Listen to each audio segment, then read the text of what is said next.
धर्म करते हैं तो लोग कहते हैं बहुत डर लगता है धर्म करने से, मंदिर में जाएंगे कुछ गलती ना हो जाए, साधु के पास जाएं तो गलती ना हो जाए, हम स्वाध्याय करेंगे तो गलती ना हो जाए।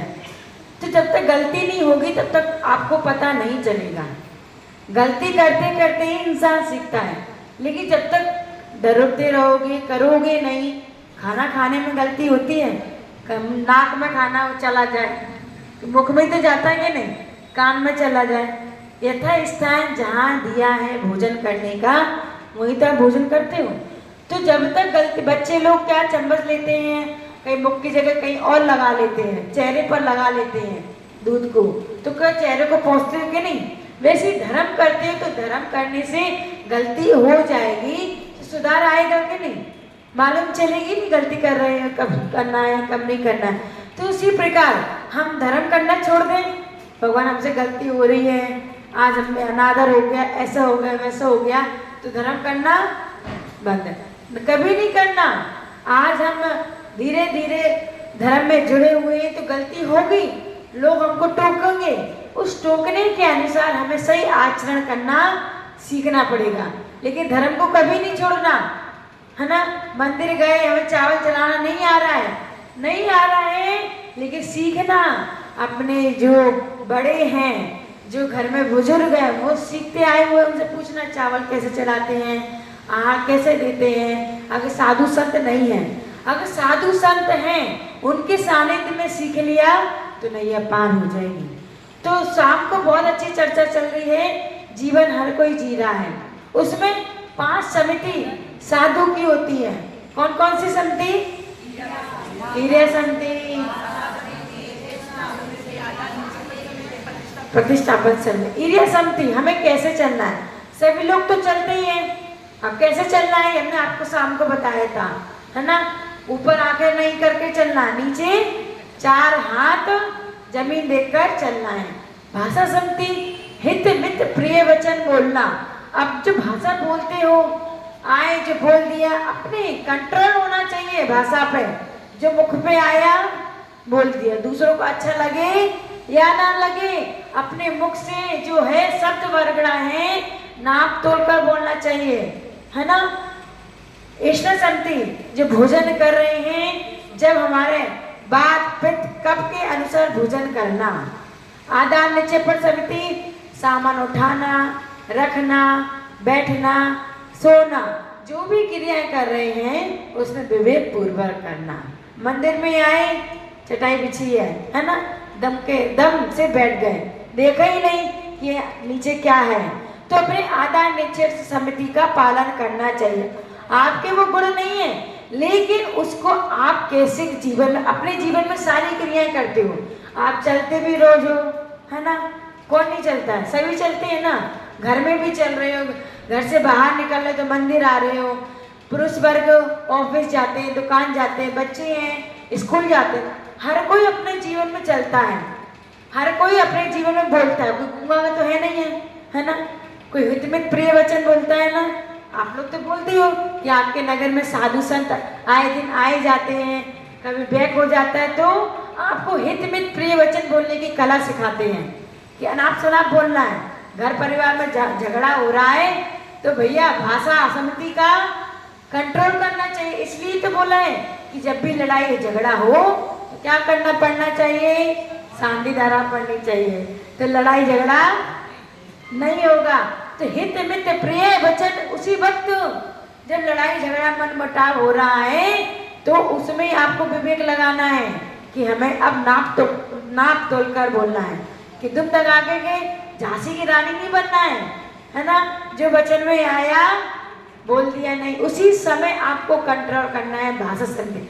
अच्छे शब्द मंदिर में आओगे उस समय तो आप बोलोगे नहीं खराब, उस समय तो पूजा पाठ करोगे, अभिषेक से करोगे, शांति धारा करोगे। घर जाओगे, व्यापार कर रहे हो तो उसमें भी आपको जब आपको लगाना है कि भाषा समिति पर कंट्रोल कैसे करना है। मंदिर में तो भाषा समिति कंट्रोल हो जाएगी, है ना। और दुकान पर जा रहे हो, घर में जा रहे हो, जब विपरीत पर्याय विपरीत परिस्थिति में हमें अपनी भाषा समिति पर कंट्रोल होना चाहिए, तब अपना पालन होता है। तो अपने हित मित प्रिय वचन बोलना, अपने को सुनने में तो बहुत अच्छा सुनाओ, जब हम बोले तो जो आ जाए बोलते जाओ, है ना। तो अपने सुनने में आपको जैसे कि अच्छा लगता है, आपको अच्छा अच्छा सुनना चाहिए, वैसे आपको अच्छा अच्छा खाने में, मीठा मीठा बोलने में जो आए बोलो।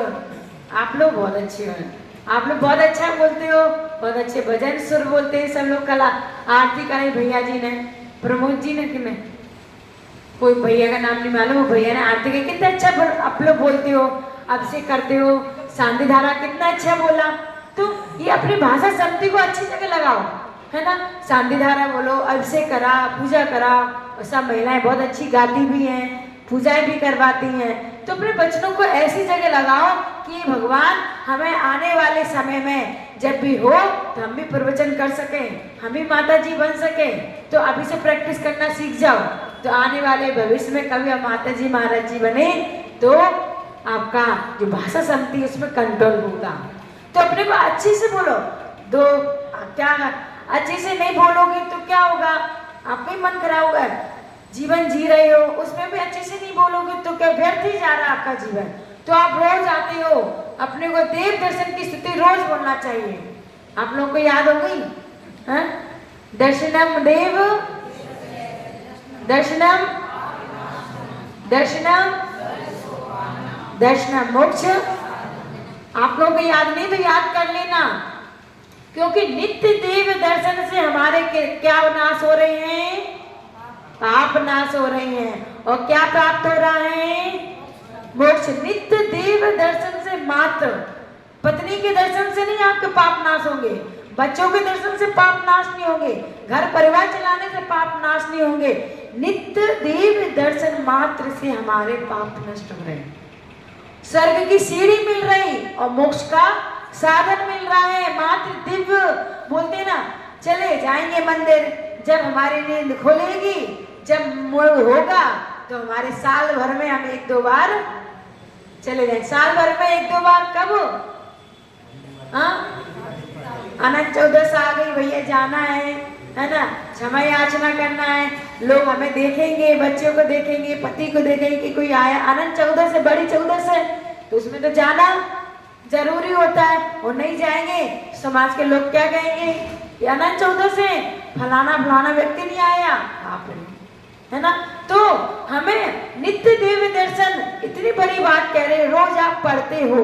हम ये नहीं कह रहे आप आलू प्याज लहसुन त्याग करो, हम ये कह रहे हैं नित्य देव दर्शन करोगे तो अपने आप आपका मन परिवर्तन होगा। आप रूटीन में लाओ, घर मंदिर कितना सुंदर बना रहे हैं, है ना, वो आने वाले समय में और सुंदर होगा। भगवान कितने सुंदर आपके यहाँ के महावीर भगवान, देखते देखते आपके आंखों की पलक झपकती नहीं है, ऐसा लगता है उनको निहारते जाओ निहारते जाओ। वैसे ही दिव्य नित्य देव दर्शन से हमारे पाप नष्ट होते हैं। तो कभी भी अगर हम डिस्पुर में हैं, घर में हैं, तो रोज अपने को अभिषेक पूजन और नित्य देव दर्शन करना चाहिए, है ना। खाने को तो रोज पकवान चाहिए, मंदिर जाना है चले जाएंगे साल भर में 1-2 बार। खाना छोड़ दो 1-2 दिन, पता चल जाएगा, नानी याद आ जाएगी, टाटा फिर सो जाएगी, है ना। तो हमको जिससे भोजन करने से हमें एनर्जी मिलती है।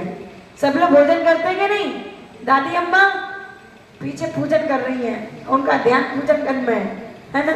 जब बोल रही हैं उसको सुन लो। हम रोज स्तुति पढ़ते हैं, रोज पढ़ने के बाद बंद किताब, उसका अर्थ ही नहीं मालूम तो क्या सिखाओगे। तो रोज भोजन करना हमारा आवश्यक है। भोजन करने से एनर्जी डाउन होती है कि बढ़ती है, भोजन करने से एनर्जी बढ़ती है डाउन होती है, बढ़ती है ना। वैसे ही हमें एनर्जी लेना है तो 3 लोग के नाक के पास जाकर उनके पास जाकर उनकी एनर्जी लेना है। कहते हैं शुगर डाउन हो गई है, बीपी डाउन हो गया है, बीपी हाई हो गई है, तो ये घर में ही होगा। आप मंदिर आते हो, कुछ देर के लिए आते हो, तो आपको कुछ एहसास होता है क्या, बीपी डाउन होती है, शुगर हाई होता है क्या। तो मंदिर में आकर आपके सारे रोग नष्ट हो रहे हैं। घर में तो रोग ही रोग हैं, तो इसलिए कहते हैं नित्य देव दर्शन करना। हे भगवान, हमारे पाप नष्ट हो रहे हैं, हमें स्वर्ग की सीढ़ी मिल रही है, केवल हम आपसे क्या कहते हैं, नित्य देव दर्शन करना। हम ये नहीं कह रहे जाप करो, पूजा करो, ध्यान करो, केवल भगवान को अपना चेहरा दिखा जाओ, है ना, उनके चेहरा को देखकर आप चले जाओ। हम लोग छोटे छोटे बच्चे से क्या कहते हैं, क्या आओ भगवान का चेहरा देखकर चले जाओ।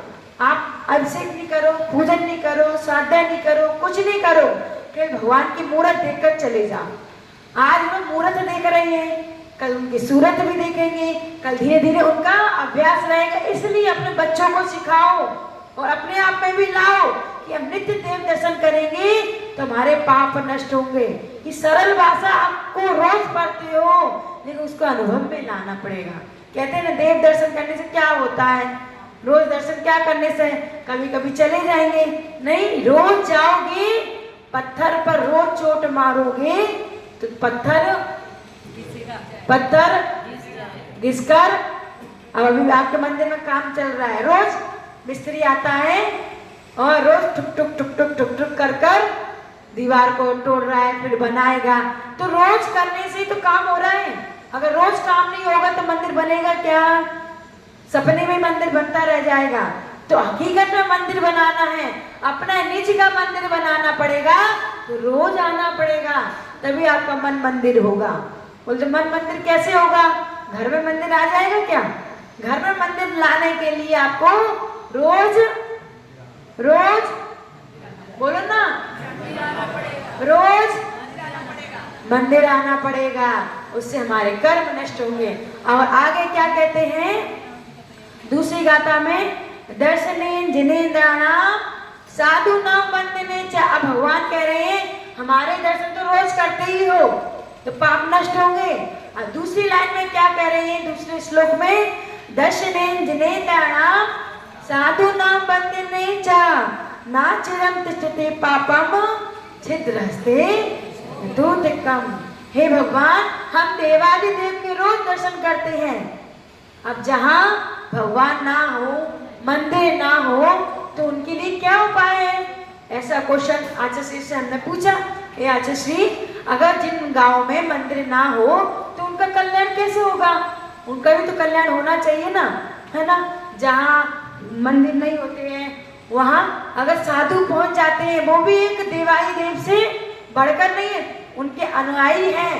तो इसीलिए नगर नगर में साधु जाते हैं, इसलिए भ्रमण करते हैं कि जहाँ मंदिर नहीं है वहाँ उनके भक्त जीव रहते हैं, उनका कल्याण कैसे हो।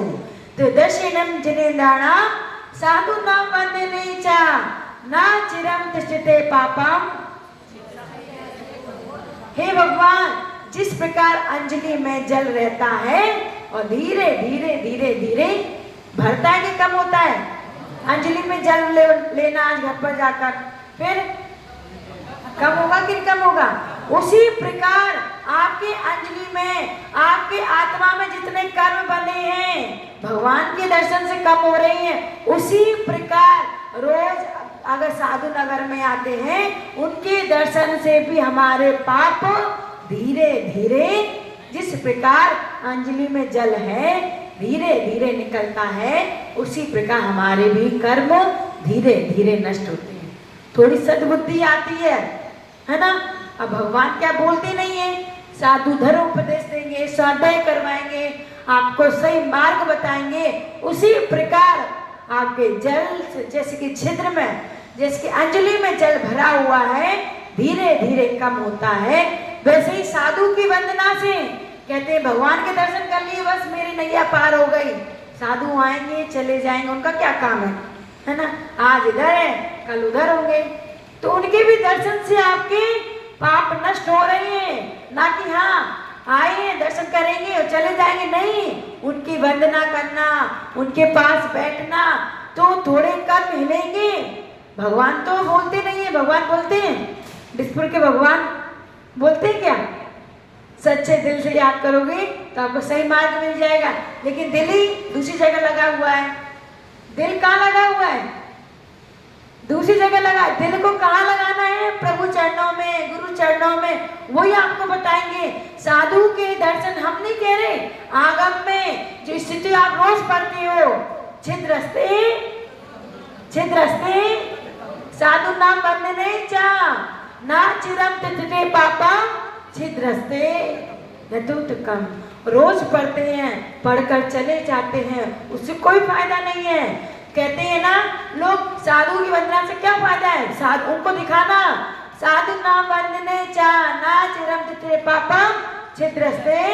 साधु की वंदना से हमारे पाप नष्ट हो रहे हैं।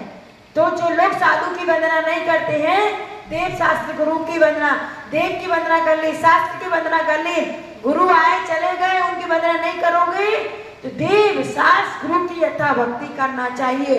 तीनों की वंदना करोगे तो आपके पाप नष्ट होते हैं। एक कथानक आता है, पुण्य कथा कोश आश्रम में ग्रंथ में आता है, जो कथा की ग्रंथ है, कथा का पुण्य आश्रम कथा कोश, उसमें बताया गया है एक साधु मासोपासी था, साधना कर रहे थे जंगल में। तो जब महीना हो जाता था वो आहार के लिए निकलते थे। ऐसे मन चला युवक बैठ गया उनके सामने। तो साधु आए हैं, जंगल से गुजर रहे हैं, तो साधु की वंदना करना हमारा कर्तव्य है। अब साधु बैठे उनकी वंदना नहीं करेंगे तो अभिनय होगी। तो वो ध्यान में बैठे हुए थे साधु, तो मन चला युवक बैठ गया। बोले साधु कब ध्यान से उतरेंगे, कब ध्यान से उतरेंगे, कब ध्यान से उतरेंगे।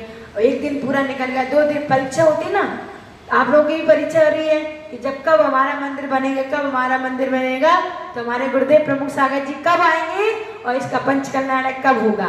तो ये ललक तो लगी हुई है ना मन में, तो वैसे इसकी ललक लगी थी कि साधु के कब ध्यान से, उनका ध्यान से जब कब उतरेंगे, कब उतरेंगे। 1-2 दिन हो गया, अब उसको भूख भी लगने लग गई, है ना। पेट का सवाल है। अगर हम ज्यादा बोलते रहेंगे कि माता जी कब छोड़ेंगी, कब हम घर जाएंगे, कब हम पतिदेव को भोजन कराएंगे, कब स्कूल पहुंचाएंगे, कब प्रवचन छोड़ेंगे, मन में हो रहा कि नहीं हो रहा? हाँ, अभी नहीं हो रहा, नहीं हो रहा, अभी नहीं बोलेंगे। क्योंकि जब प्रवचन खत्म हो जाएगा नीचे उतरेंगे और घर में जाकर भैया थाली लाओ नाश्ते की, पेट में चूहा बोल रहे हैं, अभी कुछ नहीं होगा। धर्म में जब तक, इसलिए तो कहते धर्म में अपनी बहुत शक्ति है।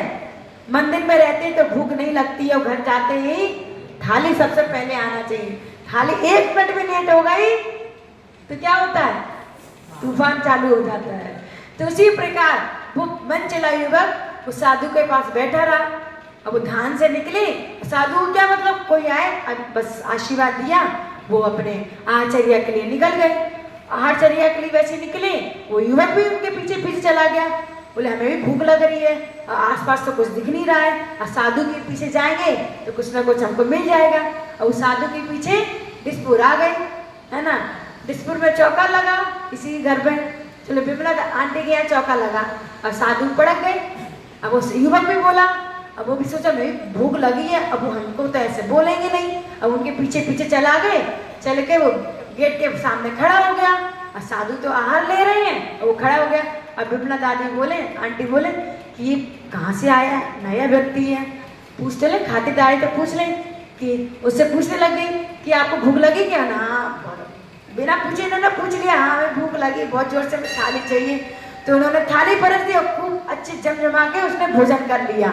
अब भोजन कर लिया, बोले अब उसके दिमाग में आ गया, बढ़िया, साधु के पास जाने से बहुत अच्छा माल मिलता है, अब हमें रोज साधु के पास जाना चाहिए और हमें अच्छा अच्छा माल मलिदा मिलेगा। तो वैसे वो खाने लग गए। फिर वो चला गया, फिर वो साधु चले गए। उनको क्या पता हमारे पीछे कौन आया कौन नहीं आया। और साधु के जो पीछे आता है उसको देखते नहीं है। अपना आहार किया, अपने आहार करने के बाद अपने निवास की ओर चले गए, फिर से जंगल में चले गए। अब उनको क्या पता मासू पासी है, उस वालों को क्या पता। फिर वो ध्यान में बैठ गए। अब फिर वो सोचे कि अगले दिन फिर उठेंगे महाराज जी, अगले दिन फिर जाएंगे हम विमला आंटी के यहाँ भोजन के लिए, अच्छा अच्छा माल मिलेगा। अगला दिन हो गया, 2 दिन हो गए, 3 दिन हो गए, बोले महाराज जी उठो ना। अब वो कह रहे महाराज जी उठो ना, हमें भी भूख लगी है। अब महाराज जी ध्यान में, महाराज जी ध्यान में। अब वो 3 दिन हो गए, 4 दिन हो गए, हफ्ते भर हो गए, बोले भूख लगी है और जो महाराज जी कब उठेंगे, कब हम उनके यहाँ जाएंगे, अच्छा अच्छा माल खाएंगे। धर्म से तो जुड़ गया, साधु के पास बैठना तो सीख गया। किसके कारण? अपनी क्षुधा, जब भूख लगी थी उसके कारण से साधु के पास बैठ गया। कि हम लोग को भी ऐसा लगता है कि साधु बनेंगे तो अच्छा अच्छा माल मिलेगा, अच्छा अच्छा माल में। अब ये सब कितने प्यार से आपको खिलाती हैं, लेकिन उस वक्त भूख नहीं लगती। लोग कहते माता जी जल्दी उठा करो, 10:30 बज जाते हैं, हमें भूख ही नहीं लगती है हमें। अब भूख जब लगी तब उठना चाहिए, लेकिन हमारा कर्तव्य है 10 बजे उठना है। तो उसी प्रकार 7 दिन गुजर गए, 10 दिन गुजर गए, उसको भूख लगने लगी। वो साधु जी उठो, महाराज जी उठो, मुझे भूख लग रही है। महाराज जी को क्या मतलब, जब उनका नियम पूरा होगा तब उठेंगे। जैसे 7 दिन 10 दिन बीत गए, 15 दिन के बाद आचार्य भगवान उठे, उठकर फिर स्कूल की ओर चल गए आचर्या के लिए। फिर वो बालक उठा, वो उनके पीछे पीछे चल गया। तो उनके पीछे पीछे जाकर उनका कल्याण हो ना हो, उस बालक का कल्याण अवश्य हो गया। उसने कहा कि साधु के साथ रहने से हमें शुद्ध भोजन मिल रहा है, हमारा शुद्ध चर्या चल रही है। वो अलग बात है, भोजन की लालसा से वो साथ में है, लेकिन उसका जीवन बदल गया।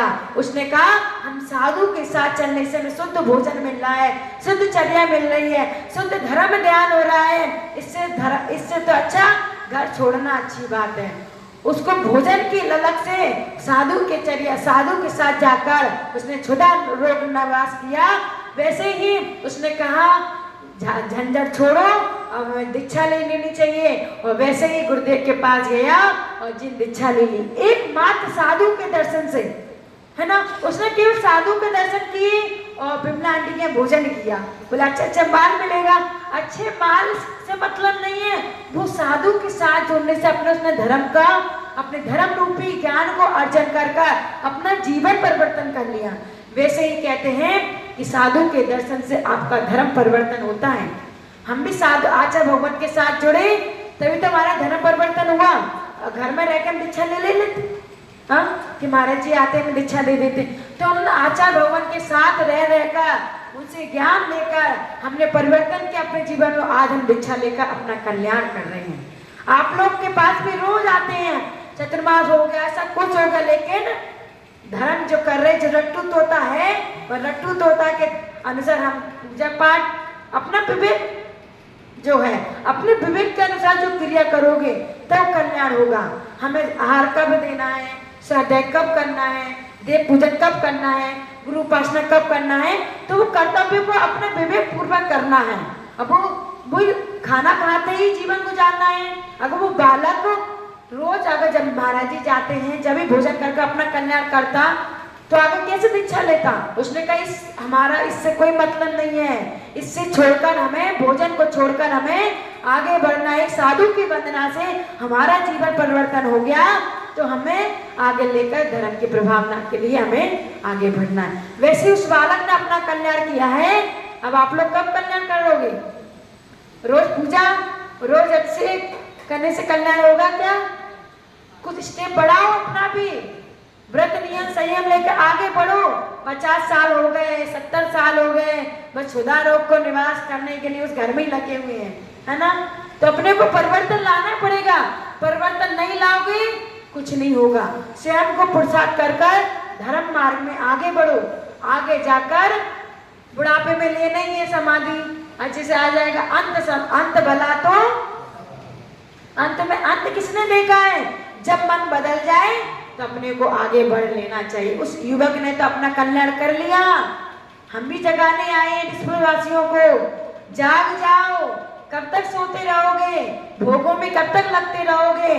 रोज अभिषेक करना, रोज पूजा करना, ये तो हमारा कर्तव्य है। उससे आगे बढ़ो और अपना कल्याण करो। समय पूरा हुआ है, 8 बजने में 10 मिनट कम है, तो आपको भी घर पर जाकर, किसका पेट का सवाल है ना, तो पेट का सवाल तो हर जिंदगी भर चलता रहेगा। पेट को भी समझाना है, अपने मन को भी समझाना है ना। मन को समझाओगे कि नहीं समझाओगे कि रोज अभिषेक करना है, पूजा करना है और सो जाना है। और उससे आगे बढ़ो, अपने बारे में कुछ सोचो। अपने बारे में आगे सोचोगे तो कल्याण होगा। इन्हीं पुनित भावना के साथ बोले आचार्य गुरुदेव प्रमुख सागर जी महाराज जी की, द्वादशांग जिनवाणी माता की। सब लोग खड़े हो जाएंगे।